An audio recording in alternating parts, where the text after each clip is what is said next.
Então, quando a gente fala de extremar, nós estamos falando de dividir. Vamos pensar na prática da advocacia? Na prática, herdeiros que ficam na posse do imóvel, fazem a herança e ficam todos como proprietários. Ex-marido e ex-esposa, que na hora do divórcio não fazem a separação dos imóveis, fica todo mundo como coproprietário. Vamos falar assim, como condômino. Quando nós falamos de extremar para o direito, falando de imóveis, nós estamos falando de uma divisão.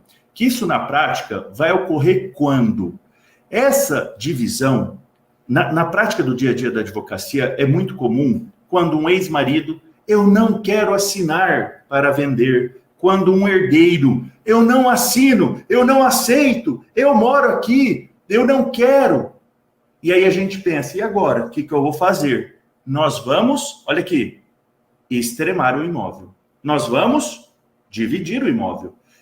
Fazendo uma brincadeira, lembra aquelas novelas antigas que a gente assistia? Eu, na infância, assistia muito com minha avó, que tinha uma lenda, que um dos cônjuges falavam assim, eu não assino o divórcio. Vocês lembram desse tempo?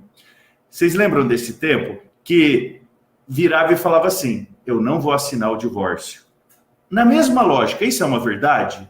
Se eu falar para vocês assim, ó, que eu sou coproprietário de um imóvel com Ju, um exemplo. Eu digo para Ju, eu não assino a venda.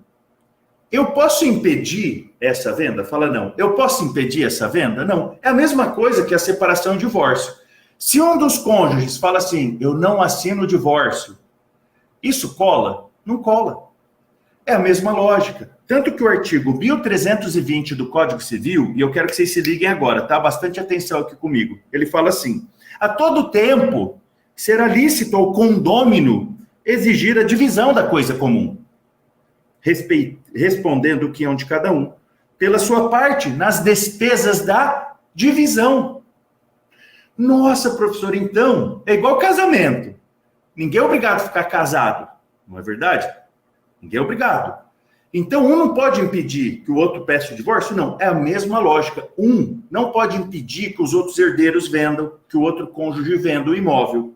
E aí entra o nosso trabalho da advocacia de fazer o quê? Primeiro passo, chamar esse abençoado que é resistente, que pensa que vai impedir a venda, pensa que vai atrapalhar a venda, quando dizer a ele assim, olha, um processo de extinção de condomínio ou de divisão é tão caro que talvez o seu quinhão não pague as custas do processo.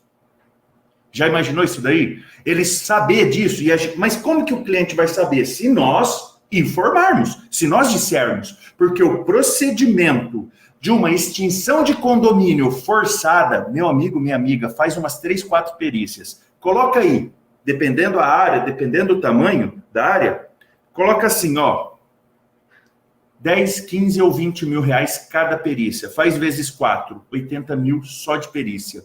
Eu já vi processos, aí tudo bem, eram áreas muito grandes, que os herdeiros não entravam em acordo, era fazenda, imóvel rural, que se gastou 286 mil reais entre perícias, auxiliar de perito, 286 mil. E isso já faz uns 4 anos. Para vocês terem uma noção. Tudo bem, era uma fazenda muito grande. Mas, você imagina, se o cliente souber, porque assim, aquele cabeção que fala assim, eu não assino para vender, ele está achando que vai impedir a venda.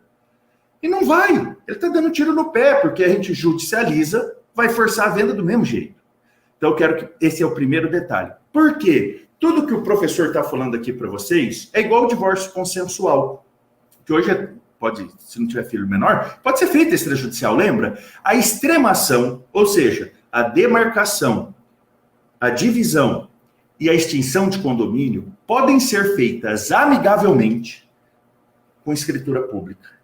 Podem ser feitas diretamente no cartório. Se eles têm acordo entre eles, esse é o caminho para seguir, porque vai sair muito mais barato no bolso deles.